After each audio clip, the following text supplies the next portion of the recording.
দেখো এটা একটা উৎপাদক বিশ্লেষণ। এই উৎপাদক বিশ্লেষণ করতে হলে ফার্স্টে আগে এক্স মাইনাস ওয়াইয়ের হোল স্কোয়ার মাইনাস, এবার দেখো এটাকে ব্র্যাকেটের মধ্যে নিয়ে যাব।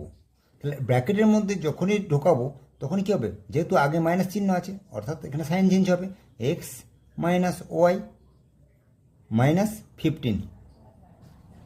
এবারে আমরা কি করব না, দেখো এক্স মাইনাস ওয়াই, এখানেও এক্স মাইনাস ওয়াই, অর্থাৎ এটাকে আমরা কি করব, এ ধরে নেব। ধরি এক্স মাইনাস ওয়াই সমান এ। এবারে দেখো অঙ্কটাকে ঠিক তুলে নেব। অতএব 6, তাহলে এ ব্র্যাকেটের মধ্যে এ স্কোয়ার মাইনাস এ মাইনাস 15 সমান, তাহলে কত না 6 এ স্কোয়ার মাইনাস